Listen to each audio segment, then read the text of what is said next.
Hola, ¿qué tal? Este es Paso a Desnivel, la vía alterna de la información. Y transmitimos María Idalia Gómez, Mauro Montero y Jorge del Ángel.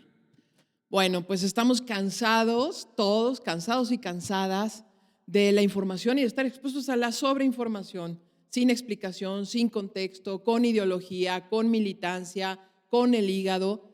Y hoy comenzamos este podcast explicando con datos, con argumentos y con nuestras trayectorias. Yo, María Idalia Gómez, soy periodista desde hace 30 años y veo la información desde la seguridad nacional, así como una forma diferente de analizar y de hacer prospectiva. Pues de ese lado tenemos análisis de datos, desde un número convertirlo en información para que usted entienda qué es lo que se está hablando, qué es lo que dicen los demás, que puede verse sensacionalista, puede verse sesgado y usted irse con una idea errónea de lo que es esta información verdadera. Aquí vamos a tratar de darle ese plus que necesita saber para no estar en la incertidumbre. Pues sí, yo soy Jorge del Ángel y me gusta comentar la noticia, pero también me gusta dibujarla. O sea, hago cartón político, he estado participando en varios medios y efectivamente siento que de repente las noticias vienen con la información no tan explicada y aquí estaremos para ustedes pues platicando cordialmente, o sea, sin ningún compromiso de seriedad, las noticias desde diferentes puntos de vista. Así es. Siempre con argumentos y también con información investigada. Eso es muy importante. Y hoy vamos a tratar el tema que está y que estará ocupando las portadas, las televisoras tradicionales y todos los medios tradicionales, que es otro nuevo nombramiento, del tercero ya, de Claudia Sheinbaum, con el que casi completa el gabinete ampliado, que es prácticamente la gobernabilidad interior, los nombramientos que se dieron el jueves con García Harfuch, con Rosa Isela Rodríguez, Mario Ariadna Delgado. Montiel y Ariadna Montiel. Mario Delgado. A mí lo que me llama la atención, bueno, ahorita va pues un equilibrio de 8 mujeres, 8 hombres, muchos de ellos vienen egresados de la universidad, de la UNAM, Universidad Nacional Autónoma de México, que fue pues durante el sexenio de Andrés Manuel, pues fue como muy criticada la universidad, pero pues sabemos que hay gente egresada que tiene pues esa capacidad como para funcionar dentro del gabinete de Claudia Sheinbaum. Pues sí, realmente tienen la capacidad los universitarios, sin embargo… es pues que es politécnico, Mauro es politécnico. Yo soy politécnico, soy maestro en ciencias de la administración, soy 100% politécnico, amo a mi alma mater. Entonces por eso no le gustó tanto que tú dijeras sí, esa… No, hay que ser objetivos, hay que ser objetivos con esos nombramientos. ¿Por qué? Porque en el sexenio que está por terminar, pues vimos más nombramientos de adeptos que de personas aptas, ¿no? Y ahorita estamos viendo que la estrategia de Claudia Sheinbaum es de poner a gente apta en los puestos. Ha sido muy estratega en ese sentido esta Claudia Sheinbaum. Sin embargo, en lo que respecta a la SEP, a mí no me gustó que hayan nombrado a Mario Delgado, porque para mí esa lectura es que la SEP no está teniendo la importancia que debe de tener como el eje rector. ¿Qué le ves de malo a Mario Delgado? Pues, simpático y agradable. Pues sí es simpático y agradable, es luchón y todo, pero necesitamos personas que sean aptas, que sean las idóneas, las indicadas para dirigir una dependencia que es la formación de niños y jóvenes del país.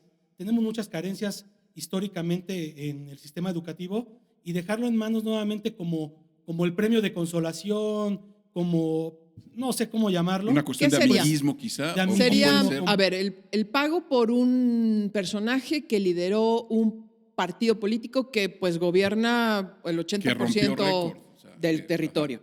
Es ese pago que no creo, y por los datos que tenemos, no es alguien cercano a Claudia Sheinbaum, pero Claudia está demostrando primero que cumple su palabra, que paga a aquellos el trabajo. Compromisos. Yo creo que tiene compromisos, porque Mario Delgado es así, como viene a trabajar con Claudia, viene también ya de un gobierno de AMLO, junto con otras personas que están, como por ejemplo Marcelo Ebrard, que también tiene mucho que ver con Mario. O sea, hay una cuestión ahí. Yo creo que sí, es un compromiso de Claudia para ponerlo ahí. y tenía que dejarlo o en la Secretaría de Gobernación o en la Secretaría de Educación Pública. Acá a mí me parece, en efecto, que de todos los nombramientos que tenemos hasta ahora, de 16 nombramientos y solo faltan 5, comentábamos, de los 16 nombramientos que ha tenido, del de Mario Delgado es el que es un poco disonante, ¿no? Pero es una persona que es un economista, ¿no? Y que puede jugar un papel, podría ser estratégico si se lo propone Mario Delgado, pero no olvidemos un pequeño pasado que tiene y que hemos ido documentando, al menos yo he visto los documentos, que en Estados Unidos sí se le persigue, sí se le sospecha. Recordemos que en Estados Unidos hay 2 niveles de información y de investigación. Uno, que es una investigación en donde no hay expedientes abiertos al público, ni siquiera entran al sistema penal, ni siquiera al Departamento de Justicia. Lo tienen las agencias como el FBI, la CIA, Una la cuestión DEA. más federal, ¿no? Y hasta informal, digamos. Esos son sus datos. En ese nivel de información está una investigación que ya lo han dicho algunos medios, nosotros fuimos de los primeros en los que dijimos en su momento, es que Mario Delgado ha sido vinculado con líderes de grupos criminales mexicanos. Estos líderes, no los que conocemos como el Mencho o como No, más soterrados, Huachicol, más de abogados, tiene la vertiente de grupos criminales con Carlos Peralta, por un lado, y por el otro, la de Huachicol de gas y de petróleo. Entonces, es un nombramiento que le deja en un bajo perfil del gabinete, cuestión de no está en gobernación, no está en seguridad, no es, en un bajo perfil, pero por desgracia en un punto estratégico, porque como decías, Mauro, todos los países del mundo que han cambiado y transformado sus sociedades comienzan por la educación. Claro, claro. Sin educación, así seas una buena persona, con muchos valores, que no robas, que tratas bien a tu prójimo, pero sin una educación, una formación académica adecuada, pues el avance en la vida, en el desarrollo de tu contexto, pues va a quedar acotado, va a quedar muy abajo. ¿Por qué? Porque no vas a tener las cualidades ni las habilidades para poder salir vamos a llamarlo de una manera, ¿no? De un bache. Vas a continuar ahí año tras año, año tras año. Y lo ves, ¿no? Yo lo viví con mis compañeros de las carreras, pues que traían las matemáticas, a pesar de que éramos politécnicos, traían las matemáticas un poco rezagadas para los niveles que manejábamos, ¿no? ¿Y la pandemia lo que pasó, lo que provocó? Obviamente a mí la pandemia no me tocó como estudiante, No, le tocó no. a mis hijos. Pero esta generación. Y sí hay un deterioro que tenemos que tener en consideración, que esta persona que va a ser Mario Delgado, el que va a tomar el control, pues debe de considerar que no solamente es llegar a decir, ya soy el secretario de Educación y pues la vanidad y estoy dentro del círculo de poder. No. Tiene que ser un eje rector en el que ese cálculo que ha tenido algunas instancias como la OCDE, que tenemos con la pandemia tenemos hasta 8 años de retraso académicamente, pues él va a tener que hacer que esos 8 años desaparezcan y volvamos a tener el nivel, al menos el que teníamos antes de la pandemia. Pero no hablemos no hablemos de que seamos mejores, que regresemos a los niveles antes prepandémicos. Bueno, ahora yo regresando a si le funciona a Claudia Sheinbaum, Mario Delgado, yo creo que sí. O sea, le funciona como una pieza que puede ejercer ciertos actos quizá en la Secretaría de Educación Pública, pero yo lo que siento es que le conviene más a Sheinbaum como una persona cercana que funcionó en Morena. Sí, o sea, bueno, a ver, había otros candidatos mejores probablemente, creo, pero también necesitas una posición política, ¿no? Negocias con el sindicato, negocias con los gobiernos estatales, la implementación de planes y programas, negocias con la IP por el tema de las escuelas privadas. O sea, también tiene una parte y que esa puede ser una de las vertientes de Mario Delgado, ¿no? Según podría ser. Podría ser, exactamente. Hablando, por ejemplo, de otros, de los que ya están en el gabinete, pues hay gente muy interesante. Hay gente que repite de el gobierno anterior con Claudia Sheinbaum. Bueno, está la que fue canciller. Alicia Bárcena. Alicia Bárcena, bueno, el que ya habíamos mencionado, Marcelo Ebrard, viene de la O también. De la O. ¿No? Eso, déjame decirte que sería un error haberlo movido. Hubiera sido un error garrafal. ¿Por qué? Porque hasta el momento, estadísticamente y en números, ha sido el mejor secretario de Hacienda que ha tenido el gobierno de México. Y estamos hablando de todos los gobiernos, no hablamos solamente de la 4T, hablamos de todos los gobiernos. Sabemos que ha habido buenos secretarios, sin embargo, él sí se ha metido a los números, sí se ha metido a la estadística, no solamente ha sido el que se presenta al frente de un evento, tan es así que de repente él no va a los eventos, él manda a Llorio o manda al otro secretario de ingresos, pues porque él está más interesado en el manejo de las finanzas del país, más allá de estar O sea, ¿tú haciendo, crees que de la O es un acierto que se haya es un quedado acierto, ahí? es un acierto y es la mejor estrategia que está tomando ahorita para poder conservar el camino y lo que está haciendo Hacienda. No es sencillo estar haciendo las transferencias gubernamentales y tratar de mantener sanas las finanzas públicas. Es muy difícil, tan es así que se ha abierto el déficit público. Sin embargo, a esas alturas, en manos de cualquier otro secretario y a riesgo de no equivocarme, podría haber sido catastrófico con otro secretario. Claro. Este secretario le está cumpliendo como sus deseos al presidente, pero de una manera que ha sido prudente. Hasta él lo dice, ¿no? En sus discursos, hemos sido prudentes. Tan es así que el Banco Mundial, la OCDE, el FMI, el propio FMI ha aceptado que ha sido muy prudente la Secretaría de Hacienda en el manejo de las finanzas públicas. Que no han tenido los resultados que esperan, sí es cierto, no han tenido los resultados que esperan, pero han sido mejores a los que se han obtenido en otros sexenios. Y en otros países, además. Y en otros países, inclusive, un buen manejo. En serio que es el mejor acierto dentro de todos de los que están repitiendo. Ahora, lo que seguramente, digamos que si pasáramos lista, hiciéramos checklist, todos tendrían talentos, habilidades, experiencias que van a servir para esta administración que viene, que se plantea como la consolidación del cambio, ¿no? De acuerdo a la ideología de Morena. Faltan 5 nombramientos, 2 de ellos que tienen que ver con la política de desarrollo, que es cultura y turismo, que son muy importantes, el turismo como una de las herramientas de desarrollo muy importantes, y 2 más que tienen que ver con la seguridad interior y exterior. Pero creo que lo que se designó el jueves con Claudia al designar a Rosa Isela en la Secretaría de Gobernación y a García Harfuch en Seguridad Ciudadana son los mensajes claros de la gobernabilidad del país. Creo que ¿por qué? Coloca a Rosa Isela, mucho se ha dicho que no son tan cercanas, Rosa Isela y Claudia Sheinbaum, sin embargo han trabajado y han sabido trabajar juntas desde hace mucho tiempo, desde que incluso formaban parte ambas del gabinete de Andrés Manuel López Obrador en la Ciudad de México.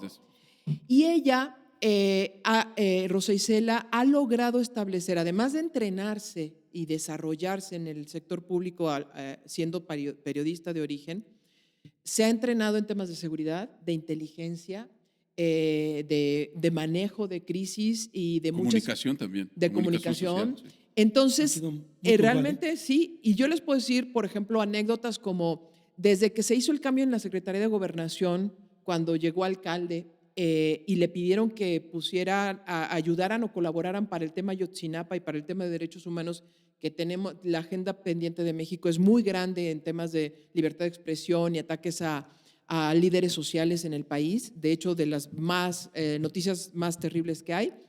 Justo Rosa Isela se encargó de enviar a su equipo y es el equipo que está trabajando en estos temas y ha resultado, lo que no había resultado en tanto tiempo está resultando ahora. Entonces empezamos a ver en las redes sociales, en los chats, en los comentarios de organizaciones sociales que están satisfechos con el nombramiento de Rosa Isela porque es estratégica, porque es el diálogo y es el puente también con el ejército y esta armonía que se requiere para temas de gobernanza y también delicadísimos. ¿Cuáles son los temas delicados y que no se ven? Y que quiero que lleguemos a eso. El gabinete empleado. El gabinete empleado es tan delicado y de tanta seguridad, nacional, como es con agua, migración, Pemex, bueno, ajá, por ejemplo. Pemex FE. Exacto. Ese gabinete ampliado que ahora sigue y que viene, que es totalmente estratégico y que seguramente el gabinete con el que está ahorita ya contando, con estos 16 personajes, van a sumar para poder designar a los que siguen. Y en el caso de García Harfuch, yo lo veo en este sentido y seguramente no estarán de acuerdo conmigo. Yo veo que va a ser el hombre que se hará cargo de la inteligencia estratégica del país, que tendrá un diálogo permanente con el Ejército y la Marina para la seguridad y, adicionalmente, la coordinación real y ahora sí necesaria con los gobiernos de los estados en materia de seguridad, porque muchos gobernadores se han hecho pato de todos los delitos del fuero común y que le tocan como feminicidios, robos, homicidios, secuestros, que les tocan a ellos, se hacen pato. Entonces yo creo que va a ser la gran coordinación porque es una de las tareas y además formas de ver la seguridad que ha tenido García Harfuch, de decir, vamos a coordinar ahora sí el país, porque ni toda la Guardia Nacional alcanza, ni todos los soldados, ni todos los marinos alcanzan. Algo que a mí me llama mucho la atención y que obviamente yo he revisado y que lo platicábamos anteriormente es la función, valga la redundancia, del funcionario. O sea, yo sentí que con el gobierno de Andrés Manuel López Obrador, pues obviamente había como yo no sé si tenía que ver con un obligado respeto o una espera de orden para actuar en ciertas cosas. Yo creo que el buen funcionario debe de atreverse a promover sus propias ideas y sus propias iniciativas. O sea, si vamos a tener un gobierno que parecía en ciertos casos hasta florero, creo que Claudia Sheinbaum debe romper con eso. Pues mira, que haya una credibilidad en el funcionario, porque puede parecernos muy buenos. Y que no sean una persona, el gobierno de una que persona. no hagan lo que tienen que hacer. Y que no hagan lo que tienen que hacer y todo se quede, como mencionábamos, en el tintero, en el escritorio, todas esas grandes ideas se quedaron ahí, muchas de ellas se quedaron ahí. O también hay cosas que no vimos, ¿eh? O sea, hay cosas muy malas, ejecutadas muy mal en el gobierno que está terminando, pero también hay otras que fueron muy buenas y que no se ven, porque no se supieron comunicar porque parecía el gobierno o ha parecido el gobierno de un solo hombre. O sea, ¿tú crees que sí hubo mucha acción por parte de algunos funcionarios o es mi perspectiva de que hubo poca inacción? Mucha inacción quizá. Yo pienso que hubo mucha inacción porque se tenía que esperar al mando principal. O sea, el mando principal decía, va, y es como se ejecutaba. No se ejecutaba antes de tiempo. Y eso, pues, a ver, retarda los resultados. No estoy de acuerdo totalmente con ustedes. Hay partes en que sí, pero, por ejemplo, pensemos, Pemex no podía esperar la orden de un solo hombre. Era o CFE, todas las acciones de renovación y cambios y ajustes, que no todas fueron un acierto, tampoco era que Bartlett se esperara que dijera, óigame señor, ¿qué opina usted y qué hagamos?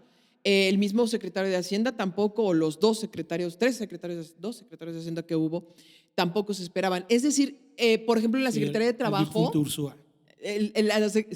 la Secretaría de Trabajo, todo el cambio que se dio de sindicatos, porque se transformó. ¿Qué sindicato, salvo los maestros protestando en algunos estados, hizo pataletas? El aumento al salario mínimo, la negociación con los maestros, con todos los sindicatos tan poderosos, o la implementación del nuevo sistema laboral de juicios laborales, no era que se tuvieran que esperar a que Andrés Manuel dijera sí va, para que se ejecutaran. Lo que pasa es que no se ha sabido decir muchas cosas que se hicieron bien. Hay otras muy malas que también iremos hablando de ellas durante los Algunos funcionarios programas. que no estuvieron ya de acuerdo y que salieron del gabinete, muchos que renunciaron, el mismo Ursúa, veía como mucha imposibilidad de movimiento. O sea, creo yo que… Más bien Ursúa, Ursúa, más que ver imposibilidad, veía inviable lo que pedía AMLO, ¿no? Entonces, si ve los resultados que ha obtenido de la O y lo que no lo que decía de Ursúa, que no se podía, dices, pues Ursúa, con todo respeto al señor que ya se fue el año pasado, se fue el año pasado, Sí, ¿no? falleció el año pasado. Pues queda pues Demostrado. totalmente demostrado que era una persona neófita en algunos temas. Y no es que fuera malo, sino que no comprendía que se pueden hacer las cosas diferentes. Y él quería hacer, casi seguir el libro de los procesos, como proceso 1, 2, 3. No podía saltarse del proceso 1 al 5 porque no, es imposible. Y se lo demostró de la O, dice, no, claro que se puede, ¿no? Y se puede hacer de diferente forma y hay resultados, ¿no? Ha sido Oye, un pues artista. esperemos que Mario Delgado tenga Claro. iniciativa, o sea, Ándale. de entrada tenga ideas Pues sí. para la educación Híjoles, es que- y tenga la iniciativa y pues lleve avante lo que es la educación del país, ¿no? Pues ahí está Por el plan, ejemplo, el plan Nacional o- de Desarrollo de Claudia, puede ser la guía de los funcionarios sin necesidad de pedirle permiso a Claudia. Oye, Claudia, vamos a hacer esto. Ni siquiera pedirle permiso, ¿no? Se hizo y que Claudia les diga, oigan, ¿por qué hicieron esto? Porque en el Plan Nacional de Desarrollo dice que se tiene que hacer esto. Sí, Tú sí, lo sí. escribiste. Porque además tú lo es aprobaste. agotador estar recibiendo llamadas, ¿puedo o no puedo? Sí. Pero es que no imagino que la operación de este gobierno haya sido así. Lo que pasa es que parece que fue así. Porque resulta que a los secretarios de Estado o a los subsecretarios o a los niveles de gobierno les fue más cómodo no aparecer. Les fue más cómodo no dar cuentas. Eso fue lo que pasó. Y hubo un personaje que es Andrés Manuel López Obrador que llenaba todo el escenario, que cubría todas las agendas y que respondía Pues y entonces eso atacaba. hacía parecer Exacto. que no había Por ejemplo, mucho cambio, mucha movilidad. No, en- y no lo en sabemos. ciertos aspectos, Por en ejemplo, en la ciertas cosas. Secretaría de la Función Pública no sabemos cuántas sanciones hubo. Es una de las más opacas que hay. Y debería ser todo lo contrario. Así es, por Todo lo ejemplo, contrario. porque es una de las banderas o estandartes de este gobierno, ¿no? Y es una insignia de anticorrupción. Y siendo opaca, ¿no? Les preguntas algo y te dan vueltas para que te den respuesta por parte del INAI. Ahora, entonces vamos a transitar de un gobierno de una sola persona a un gobierno que puede ser como la consolidación de un nuevo sistema, ¿no? Sería que esa es la teoría. Y frente a eso, vámonos a otro tema. El otro tema que creo que es un temazazo que no se está viendo en las portadas, en las televisiones tradicionales, ni en ningún otro medio, ningún otro podcast. Y esto es la precariedad y la hambruna o la carestía que puede venir si no se corrigen ciertos elementos que tienen que ver con desastres naturales, aunque está mal decirlo desastres naturales, pero con los desastres que hay dada el tema ecológico y también con las políticas que se están siguiendo del gobierno. Y es que estamos en un tiempo crítico. Y para eso, Mauro nos va a explicar qué está pasando. ¿Por qué la carne? Primero comenzó la del cerdo y ahora viene la de res aumentando, ¿no? Claro. A ver, Mauro, permíteme tantito. Yo simplemente quiero dar como un preámbulo de la economía y los avances que ha habido en este gobierno. Por ejemplo, ha aumentado el salario mínimo. Aumentó más o menos en un año 500,000 empleos. Pero ¿por qué no alcanza para la canasta básica? O sea, Todos si se quieren. supone que tenemos más posibilidades de ingreso, ¿por qué está subiendo tanto los costos de el tomate, la cebolla, la tortilla, el huevo, todo eso que hemos platicado? Y que lo estamos sintiendo. Bueno, es un Exactamente. cóctel de factores. No es un factor solamente, ¿no? Uno de los principales en este momento es el cambio climático y que nos ha afectado con una gran sequía. A pesar de que los últimos días, el último par de semanas hemos visto lluvias torrenciales en Y lugares, veremos más. y veremos más. Gracias a la niña. Pero recordemos que el 70% de la producción agrícola de México es de temporal, es decir, de lluvia. Pero esa lluvia debe de caer en los lugares donde estamos sembrando. De nada nos sirve que nos caiga en Ecatepec, o nos caiga en el centro de Puebla, o nos caiga en la Roma. O en exceso. Que nos caiga en exceso esa lluvia, que se inunda y todo, si no podemos llevarla al cultivo. Ahorita Además, en su momento, sí, en el momento idóneo. y en el momento idóneo. ¿Por qué? Porque hay ciclos de sembrado y de cosecha. De nada te sirve que te llueva en septiembre, cuando es la cosecha del maíz, por ejemplo, que te esté lloviendo, pues ya de nada sirvió, tienes 2 una meses, pérdida. 3 meses después. Ahorita estaba hablando con una de las, se puede decir, de las cabezas que están en el Consejo de Desarrollo Agrario que está en la Cámara de Diputados, la doctora Rosario, se me fue su apellido, perdóneme, doctora, pero se me fue su apellido. Ya cuando lo vean, le reclamamos. Solo se sembró el 40% de las superficies de posible cosecha, el 40%. Y de ese 40% que se sembró, pues no se va a tener el rendimiento que se espera. Pero vamos a desgajar, porque esto es bien importante. A ver, se sembró solo el 40% porque no hubo lluvia suficiente y hubo una sequía muy importante provocada, evidentemente, nada de gobierno ni nada, sino fue el Niño que nos vino a torcer, el fenómeno del Niño, con mayores sequías y mayores problemas. Entonces se sembró solo el 40% de un 100% que no garantiza no satisface la alimentación de todo el país, pero sin embargo da mejores precios, mayor competitividad, además ingresos a muchas familias. Solo el 40%, pero de ese 40% no todo se dio, ¿verdad? Exacto. No se da en los rendimientos que se esperan. Vamos a decir esto. Tú cuando siembras en una hectárea estás esperando en maíz, estás esperando alrededor de 8 a 10 toneladas que te dé esa hectárea. Se están dando 2 o 3. ¿Por qué? Porque no hay agua. Entonces se siembra menos, pero también se cosecha mucho menos. Pero te voy a hacer énfasis en esta parte, Idalia y Jorge. Pues la sequía no es bueno, este año ya están llegando las lluvias, pero la sequía comenzó en 2018. Así es. A la par de que entra el presidente Andrés Manuel López Obrador, entra este fenómeno que empieza a secar las presas y como les repito, el 70% de la agricultura es de temporal o de lluvia para que sea más entendible. Entonces, durante estos básicamente 6 años, de 2018 para acá, fue sumándose sequía tras sequía, tras sequía, tras sequía. Entonces, llegamos a volúmenes alarmantes en presas. Nosotros que estamos en la Ciudad de México, siempre nos hablan del Cutzamala, nos hablan de la laguna de Zumpango, nos hablan de muchas cosas que vienen del Estado de México y de Hidalgo y que pues no dimensionamos.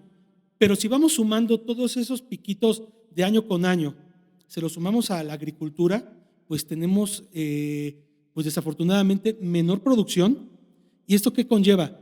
A que tengamos que importar más productos que necesitamos, pero que eso le hace daño a las familias productoras en México. ¿Por qué? Porque si a la familia productora le está costando hacer una hectárea de las que hablamos, las 3 toneladas, le está costando hacerla en 20,000 pesos, traerla les está saliendo el gobierno en 10,000 pesos. Eso es lo que está costando. Y las familias aquí pues no pueden competir con eso. ¿Y qué hacen? Pues se lo llevan al autoconsumo o lo dejan prácticamente que se vuelva a integrar al suelo, ya no lo trabajan. Y eso desincentiva, desanima a los productores para que sigan año con año produciendo. Y esto, el fenómeno de la sequía no es local, no es de México. Estamos hablando de que a nivel global hay problemas. En algunos países están teniendo récord de producción. Sin embargo, esos récords de producción no compensan la sequía del resto de los países que también quieren pedir. ¿Y las guerras? Y las guerras. Sí, porque nos pegó mucho la guerra de Ucrania y Rusia, porque Ucrania se considera, así se le llama, uno de los graneros del mundo. Como Rusia también. Como Rusia, y estamos hablando de Ucrania que encareció porque las rutas de salida de los granos de Ucrania y de Rusia estaban siendo afectadas por esta guerra entre esos dos países. Por eso el aumento del aceite, que también a mí me gustaría agregar no solamente los cambios climáticos como una cuestión que afecta lo que es la producción y el aumento de la canasta básica. También hablábamos de la extorsión y del crimen organizado, cómo se ha inmiscuido en la producción de alimentos. Claro, y como les dije en un principio, esto es multifactorial, no es el clima solamente, es la seguridad, como dices, Bueno, Eh, los dos niveles de seguridad. Una, la que mencionas, Jorge, que es aquellos grupos de poder que pueden ser caciques, pueden ser grupos criminales, Ujú. tal cual, Sí, sí, sí, sí, que sí. dominan las zonas de producción, que como es una oportunidad de negocio para ellos, las dominan. Pueden ser el agua o pueden ser los cultivos, los terrenos, las hortalizas, y además someten a las personas a prácticamente trabajar por nada en esos cultivos. Esa es una. Sí, ya se Pero, meten completamente hasta con la venta, ¿no? bueno, es la forma ideal de lavar dinero y de además introducirse a la sociedad como empresarios, Sí, claro, siendo ser que un no lo holding, son. ¿no? Así Crear es, más ramas en su... porque se apropiaron de terrenos y de fincas y de muchos lugares y de en las personas, Veracruz, Oaxaca, y de las personas, y Dalia, que Chiapas. eso es lo más crítico, Claro, de claro. personas. Pero esa es una de las seguridades. Y la otra, antes de que expliques, es el traslado y de los insumos, tanto para hacer tanto los insecticidas y todos los, como el ya haber hecho la cosecha, llevarla y que seas asaltado a mitad de la carretera, Claro. saqueado por estos criminales. Entonces son diferentes formas en las que esta seguridad o inseguridad Afecta. ha afectado y ha impactado el precio de la producción. Yo hice una proyección del daño que ha hecho el crimen organizado en el tema, en el bolsillo de las personas que indirectamente pagan esos impuestos negros o esos impuestos ilegales. Pero esa proyección con datos, hay Sí, que esa subrayarlo. proyección es con datos del INEGI, con datos de seguridad pública. No son datos sacados de la manga, son datos oficiales gubernamentales, y hacemos el cálculo y alrededor de 120,000 millones de pesos es lo que le cuesta a toda la población de México poder pagar los alimentos que llegan a tu casa, ¿no? Ya sea huevo, jamón, jitomate, carne, lo que sea. Todos esos llevan Solo por la inseguridad. Solo por la inseguridad. Solo. Solo por la inseguridad. Y estamos hablando. Pero ¿cómo se le llama ese sobrecosto? ¿Costo de extorsión? ¿Costo de...? Pues se le puede costo de inseguridad. El costo de inseguridad, y es una cifra negra que muy pocos logran obtener. Por eso Banjico en sus últimos análisis coloca la seguridad todavía en un altísimo nivel, ¿no? Sí, Como claro, riesgo. en las encuestas que levanta Banjico con los analistas, de una escala del 1 al 7, la inseguridad la marca cerca del 6, Es de muy 6 alto. puntos. Es altísimo. Estamos hablando de más del 80% como de su valor, como peso, como ponderación en estas encuestas. O sea, tenemos los factores de producción, además tenemos hoy día la niña, ya está llegando, se prevé que en julio, agosto, septiembre ya se atore en las zonas. ¿Qué va a provocar la niña? Más sequías en algunas zonas, más lluvias en otras, pero de manera mucho más fuerte de lo que habíamos pensado. Entonces, y estos fenómenos se instalan, que no siempre se dan niño y niña, pero ahora que confluyeron, que ya está saliendo el niño, llega la niña, se prevén que las lluvias y todos los fenómenos sean mucho más poderosos, más fuertes e impredecibles, y eso va a dañar. Pero además tenemos otro dato que también me parece muy importante, que explica los altos costos. En este momento, en México, no hay alimento para los animales. Claro, Idalia, no hay alimento, y el que hay es muy caro, muy caro. Entonces, ¿qué están haciendo los ganaderos, los productores? Uno, están rematando su ganado a los chinos, es lo que me estaban explicando algunos ganaderos, y otros, pues están matándolos y tratando de sacar lo más posible de lo que se pueda, porque ya no es viable ni costeable seguir alimentándolos, ¿no? Así es. Las grandes cadenas de cárnicos, no voy a hacer anuncios, pero las grandes cadenas se dan el lujo porque tienen las capacidades de almacenamiento, pero los pequeños productores de 100, 200 cabezas, de 50, 30, no tienen la capacidad de almacenamiento para decir, bueno, es que yo almacené mi alimento desde hace 2 años y ahí tengo. No, van al día. Uno de los entrevistados ahí cerca de Arandas, Jalisco, me dice que no tenían agua y estaban pagando a 5,000 pesos la pipa para llevar solo agua. No estamos hablando del alimento, solo agua para los animales. 5,000 pesos la pipa. Que y es era muchísimo. Es muchísimo. Es como Aquí el en la Ciudad triple. de México, los que llegamos a tener carencia de agua en algún momento, llegamos a pagar 1,000 o 1,200 pesos por la Por pipa. la pipa. Por la pipa. Ahora imaginemos ellos que son productores y que pues aquí pues te dejas de bañar, ¿no? Dices, pues no me baño y tan, ¿no? Pero ellos los animales se mueren. Primordial, es primordial. Oye, pues aquí para el próximo sexenio, tienen pues la función primordial, por ejemplo, los nuevos secretarios. Verdegué, Por ejemplo. también va a estar inmiscuida ahí, pues la ex canciller Alicia Bárcena, Totalmente. que va a estar ahí en Secretaría de Medio Ambiente, y al hablar de lo que hablábamos de la inseguridad, del crimen organizado, pues obviamente García Harfuch, ¿no? Ajá. A ver el enlace que van a tener Yo incluiría para a que Rosicela. a Rosicela también, Sí. pero para que derive en que la canasta básica en una casa esté nutrida Así es. y se pueda comprar. Bueno, porque va a y pueda haber resultar- el alimento, porque ahora que lo que estamos hablando de que pues no hay agua, falta el alimento, los animales Y les voy a hacer énfasis e hincapié en que no nos vayamos con la finta de que porque está lloviendo ya se solucionó el problema de la sequía. Sí, hablaban de que ya las presas se están llenando otra vez, entonces como que nos volvió el alma al cuerpo. No. No. Ojalá y se nos haga la boca chicharrón y el clima mejore para México, porque la verdad eso es lo que se desea, pero la realidad es de que no está lloviendo en los lugares que se necesita que llueva para la producción agrícola, y esto nos está llevando a una escasez de alimentos. Ahorita muchos alimentos ya están muy caros. El último dato del INEGI en el tema de inflación nos marca las frutas y verduras con cifras de casi 20% de aumento anual, cuando la inflación general es de 4,75, 4,70%. Estamos hablando de casi 4 veces la inflación general sobre los alimentos. ¿Y qué es en lo que más gasta el mexicano? En los alimentos. comida. Trasladémoslo a números. A ver, el mercado, la carne de 100 pesos a 130 ¿en cuántos meses? En Menos de un mes. menos de un Y la mes. carne de cerdo. La carne de cerdo, De 90 a 130.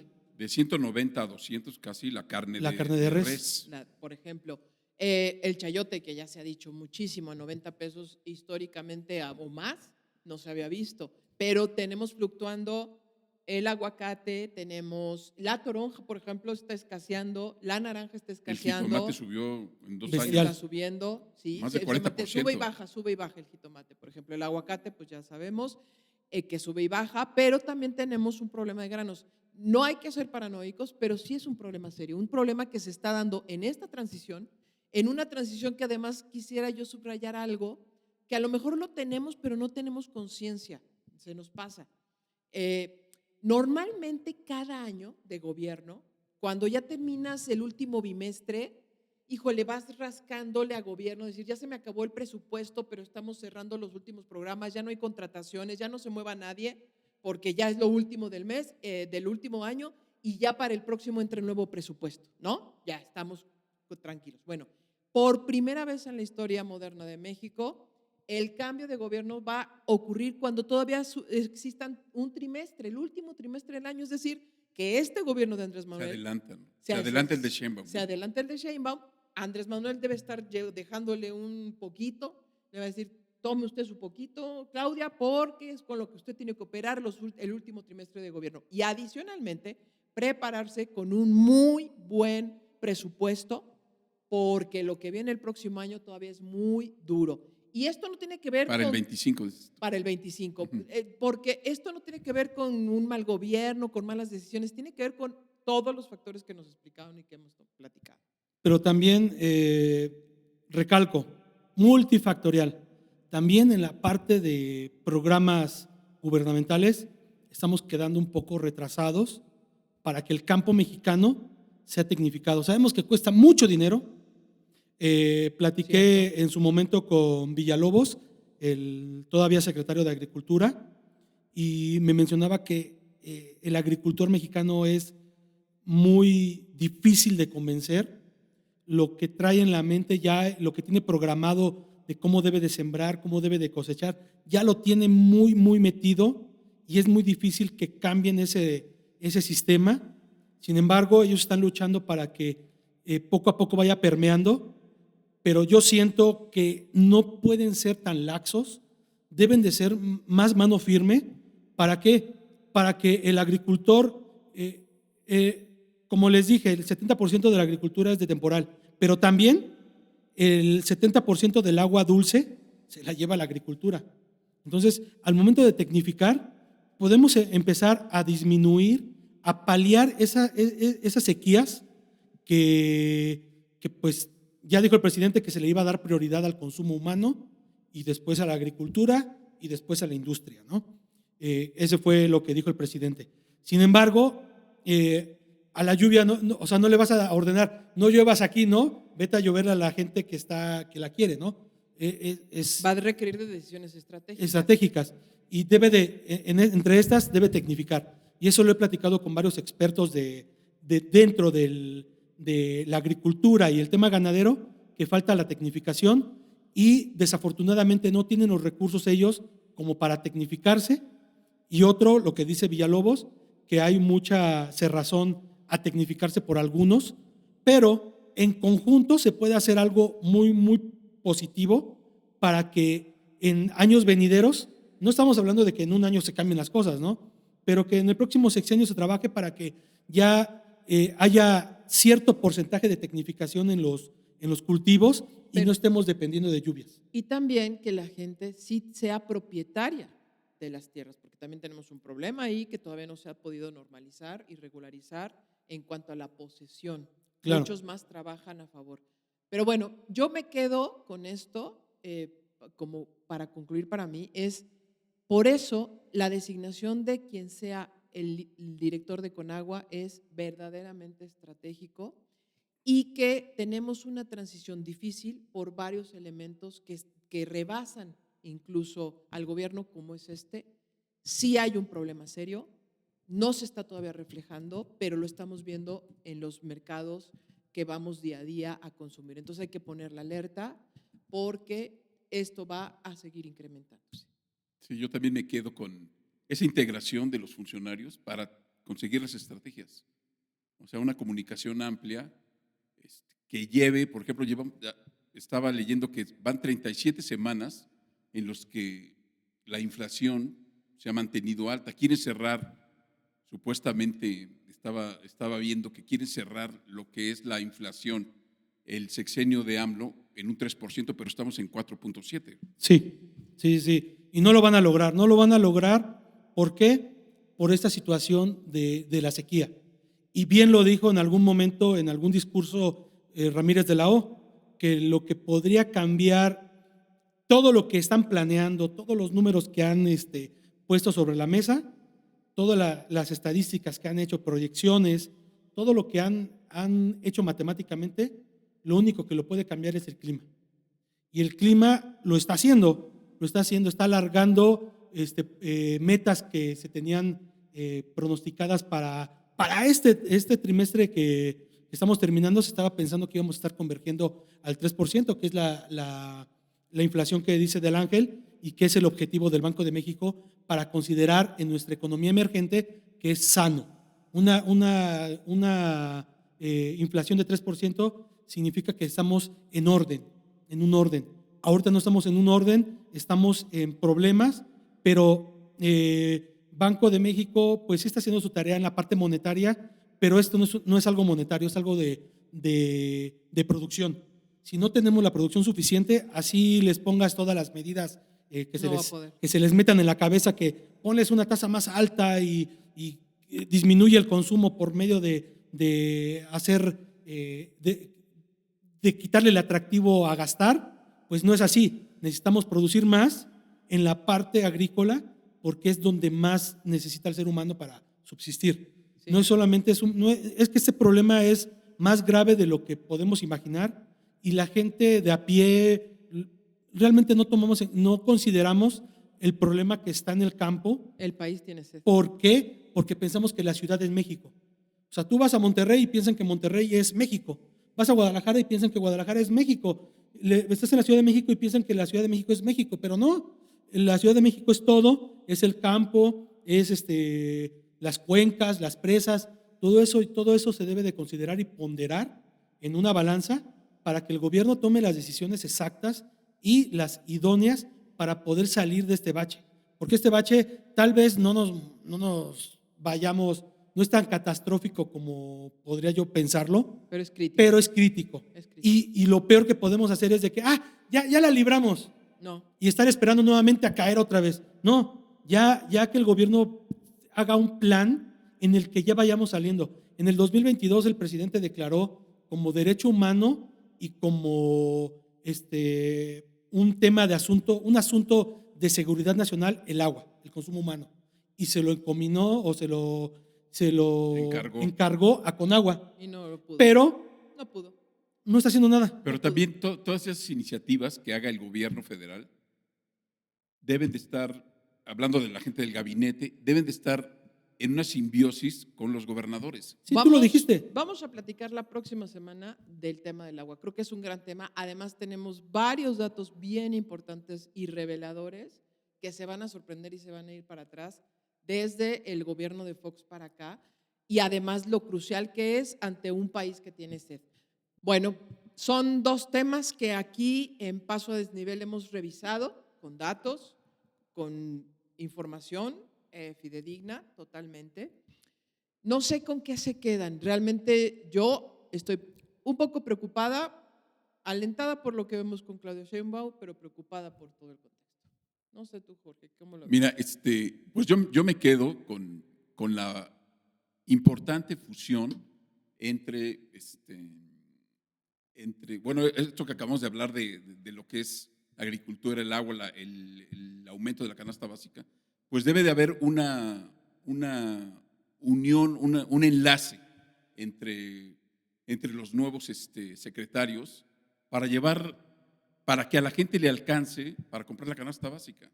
O sea, ni con el aumento, como lo habíamos mencionado, ni con el aumento del salario mínimo alcanza para la canasta básica. Yo me quedo con esa simbiosis que debe de tener también una unión con los gobernadores. Y con la IP, también los empresarios. Con la iniciativa privada, claro. Que no están subiendo más salarios y muchas cosas, ¿no? De consumo. Ahora, lo que dices es muy importante, la coordinación, ya no la polarización. Ahorita que están agarrando con el sombrero y la chancla los panistas y los priistas, y que yo no sé en qué va a parar con Ese también es un buen tema. Es un buen tema, que veremos cómo evoluciona, pero no es cosa de partidos, es cosa del país. Ahora sí, la coordinación es muy importante, no a la polarización, yo diría. ¿Tú? Pues mira, en la parte del gabinete, creo que hizo buenos nombramientos estratégicos, Claudia. No sé cómo vayan a accionar, a hacer su trabajo cada uno de ellos. Espero que entre ellos Mario Delgado me calle la boca y haga un buen papel como secretario de Educación y podamos aplaudirle. ¿Por qué? Porque, lo repito, la educación, la base académica de una nación en los niños y los jóvenes es primordial para poder hacer desarrollo, para el avance no solo tecnológico, sino el desarrollo humano en cualquier indicador, ¿sí? No solamente vive de pan el hombre, ¿no? Sino del conocimiento. Algo que estás diciendo, y se lo voy a poner con Jorge, falta cultura, eso también es muy importante, va de la mano con la SEP. O sea, sí, no. Además, debemos de reconocer que este sexenio de Andrés Manuel, o sea, la cultura no es que se haya venido abajo, sino que perdió tanto, yo diría dinamismo. Pero no es por parte de los artistas, sino creo que faltó buenas iniciativas para llevar a cabo las buenas exposiciones, donde hubiera pues más inversión, más posibilidades de promoción a nivel internacional. Muchos artistas dudaron de las becas, los fideicomisos que había, pues muchas cosas se vinieron abajo. Yo creo que es punto importante para Claudia Sheinbaum, que sé que le gusta la cultura, reiniciar y levantar lo que son los procesos culturales en México. Porque es un desarrollo, es construcción de una sociedad sana.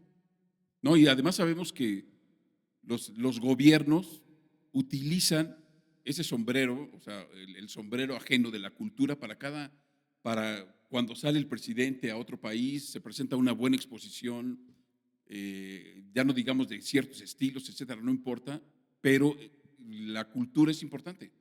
O sea, la cultura es clave, importante. la Secretaría va a Sí, ser clave. es fundamental. Por eso a mí me importa, déjame interrumpirte, quién queda en la Secretaría de Cultura.